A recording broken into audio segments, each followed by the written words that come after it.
जैसे तुम आम सत्संग सुनते हो, कहीं जाते हो, सत्संग होता है, सुनते हो वहां बिल्कुल एकाग्रचित्त से सुनते हो, तो बातें वही होती हैं जो पहले सुन रखी होती। तो ह्यूमन बड़ा दुष्ट है, तो वो वहां बैठ के भी कोई और विचार करने लग जाएगा। तो उस समय इसने रोका और ध्यान से सुना जो अमृत वचन अमृत बरसरी हो के सारा दिन रहेगा, घंटा डेढ़ घंटे की बात होती है। तो कम से कम उसमें भी एकाग्रचित रखोगे तो यार दवाई अंदर जाती रहेगी। इसको डेली सुनना होगा, इस पर डेली मंथन करना होगा, विचार करना होगा कि हम कौन है, कहां से आए। आपस में खेचातानी रखते हो अभी भी भगत हो गए। अच्छे इंसान तो जगत वाले भी ना करते ऐसा जैसे भगत कर रहे हैं। किसी को छोटी सी सेवा दे देते, कोऑर्डिनेटर बना दिया, वो ने सोचा मैं खुदा बन गया। और इतना शिक्षा तो नहीं, मजदूर बनो सीखो, मजदूर। और ये बच्चे जो नहीं मालिक के बच्चे समझो, परमात्मा के बच्चे हैं, समझो ना समझो तब भी है। कोऑर्डिनेटर बनता है तो किसी स्तर का है। कोऑर्डिनेटर की परिभाषा समझो क्या होती है। कोऑर्डिनेट करना, एक दूसरे से संपर्क साध कर रखना, और जो आदेश गुरु जी का है उसको आगे अपने भाई बहन तक पहुंचावे, उनकी व्यवस्था करे और करवावे। अपने को नौकर समझे, सर्वेंट को बदाता का। दो जन मेरी शरण है ताका हूं मैं दास, खुद मालिक कहते हैं दास को न पड़ेगा। तो इसी प्रकार आपने अपने को एक नौकर समझना होगा और संगत उस मालिक के बच्चे ही।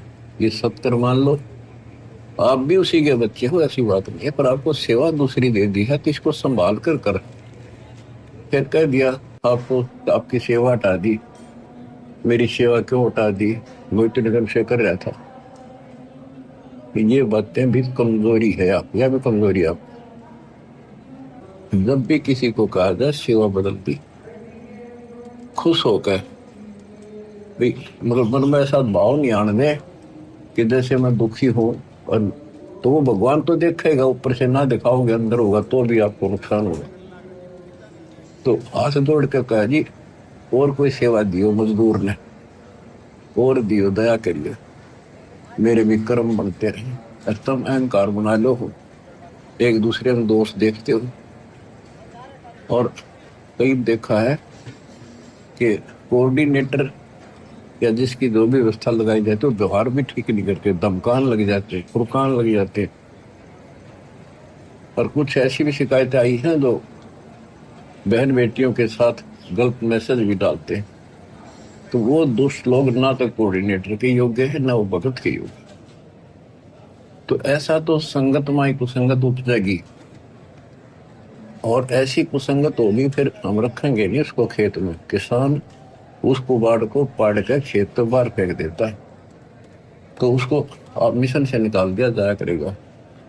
परमात्मा ने हमें, हम गंदे हो गए थे, ज्योति निरंजन पड़िया दुर्गा, हम नीच हो गए थे, वहां से सबको नीचे पटक दिया। कहीं हम औरा का भी मन खराब ना करते। और वहां से आने के बाद, निकालने के बाद, ये दोनों दुश्मन हो गए भगवान के, काल और दुर्गा। हमने तो इतना ज्ञान नहीं कि हमें क्यों निकल, गलती खुद करी, निकाल दिया तो द्रोही होगी। इसी प्रकार जो यहाँ गलतियां करते हैं उनको यहाँ से निकाल देते हैं, वो फिर दुश्मन बन जाते। कर्म खूब फोड़वा होगा काल उनके, थोड़े बहुत रह रहे थे उन्हें कति नष्ट करवा देगा, साधु संतां के विरोध करवा कर। तो बचना है तो बच लो, ये बार बार दाव नहीं लगेगा। दास ने समझाने में कसर नहीं छोड़ी, और वह दिन रात मैंने दास भी कर रहा है। मैं उस मालिक से डरता हूं, आप उसके बच्चे हो, मैं नौकर हूं। नौकर की कोई औकात नहीं है, अपने काम ना करे, नहीं करेगा तो मालिक उसको दंड देगा, सेवा करेगा उसके ठाठ कर देगा। ये कबीर जगत सेठ है, इसके घर में कोई कमी नहीं। ये तो नसीहत दी है आपको, समझदार हो, इसका पालन करो। और संगत से भी निवेदन करता हूं, जैसे कोई कोऑर्डिनेटर भाई बहन आपको कहता है आप यहां ना बैठो, वहां बैठ जाओ, आपने ऐसा चाहिए तुरंत उठ के वहां बैठ जाए। और कोई न कोई यहाँ की बात है तो आप भगत नहीं हो, आप तो जगत से गिरे हुए। ये तो सामान्य व्यक्ति कहते भाई यहाँ नहीं, वहां बैठे, तुरंत उठ के बैठ जाते हैं वो लोग भी। तो इसी में विरोध बन जाता है। यहाँ क्या फर्क पड़ता है? फिर कोऑर्डिनेटर के करे, उसने कहा होगा तो खड़ा हो यहाँ से, थोड़ा बहुत करड़ा ही बोलना पड़ेगा, उससे की शिकायत करेंगे फिर कोऑर्डिनेटर की, उसका व्यवहार अच्छा नहीं है। मेरे पास ऐसी ऐसी शिकायतें आती हैं जो नहीं आनी चाहिए। खुद गलती करते हैं, दो कोऑर्डिनेटर पर देखते हैं। एक कहता है मैं बस में आ रहे थे आश्रम में, मैं अपनी पत्नी के साथ बैठा था और कोऑर्डिनेटर बोला यहाँ नहीं, आप इधर बैठो। बताओ क्या फर्क पड़ गया? हम इकट्ठे थे, खाना इकट्ठा खाना पड़ जाए।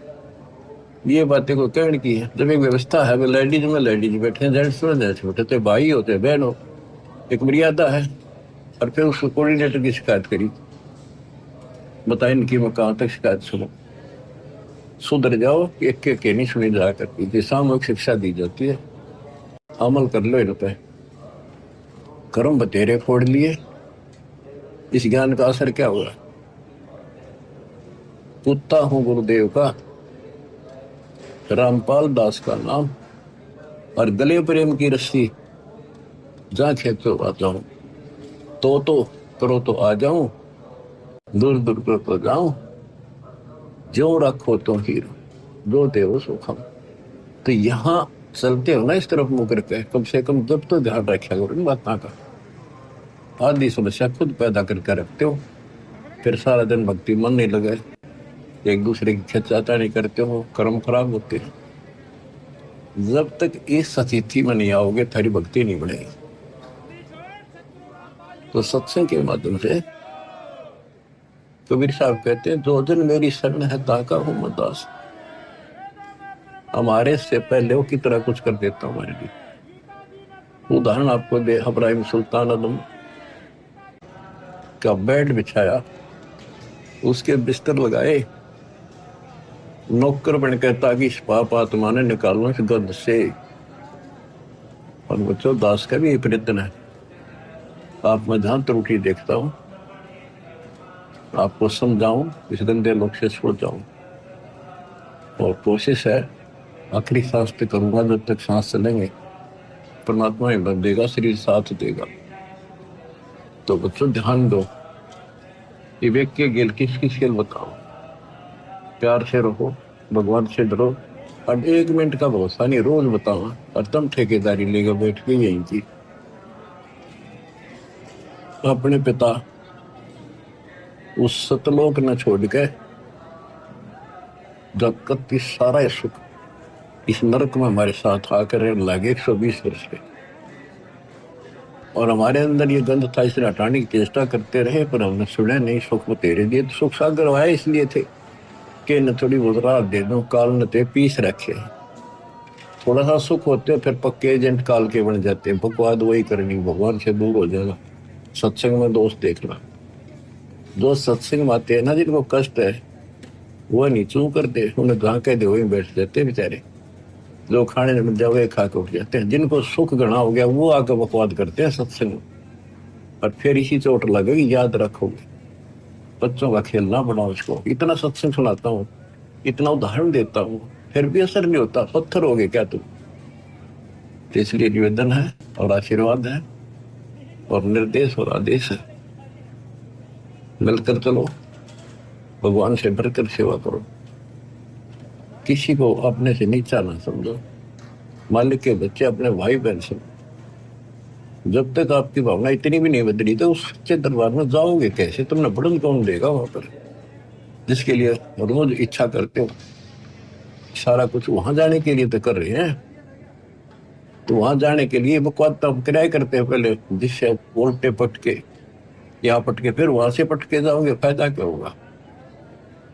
इसलिए नरम और निर्बल बड़ो बच्चा। लेकिन वही पिता जानता है, वो माँ जानती है, जिसका बालक बिगड़ जा और निकम्मे बच्चों के संग रहने लग जा, वो कितना भटकते हैं। किसी प्रकार मेरा बेटा, मेरा बच्चा फिर सतमार्ग पर आ जावे, उसके पीछे पीछे रात दिन दुखी रहते हैं। ठीक इसी प्रकार वो दयालु परमात्मा हमारी उस गलती को भी भूल गया है। हमने जो ऐसी भयंकर गलती की थी, अपने पिता, अपने मालिक से हृदय हटा के इस जालिम काल के साथ प्रेम जोड़ा था, और इसने आज हमारे साथ के गुल खिला रखा, हमारी वो बिरान माटी कर रखी है। पुण्यात्माओं, आप अभी समझ नहीं पाए हो इस सारे जाल को। जिसमें आप ये जाल समझ जाओगे, आपको ये नरक दिखाई देगा। जिन पुण्यात्माओं की ये शराब उतर गई है, काल की चढ़ाई हुई है, भांग उतर चुकी है, आज उनको इस पृथ्वी पर कुछ भी दिखाई नहीं देता। ना कोई अपनी वस्तु नजर आती है, ना यहाँ कोई स्थायी ठिकाना नजर आता है।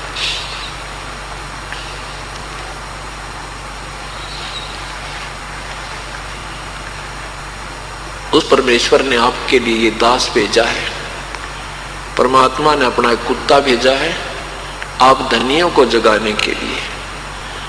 और पालतू जो कुत्ता होता है, वो जिसमें भौंकता है वो विशेष समय होता है। आज परमात्मा ने हमें याद दिलाया है, सिखाया है, स्वयं एक दास की महिमा करके अपने आप को क्या कहा है कि तुझे प्रभु प्रसन्न करना है तो आपकी रहनी और करनी, आपके हृदय में जगह इतनी कोमल हो कि मैं आ सकूं तेरे पास, तेरे हृदय में समा सकूं। कैसे? कुत्ता तेरे दरबार का, मोतिया मेरा नाम है।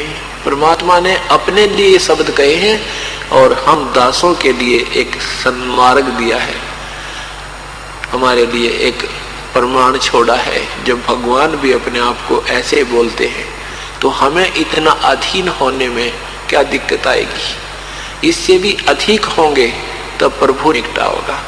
परमात्मा कहते हैं, आदि के पास हैं ये पूर्ण ब्रह्म दयाले, मान बढ़ाई मारियो बेअदबी सिर काल।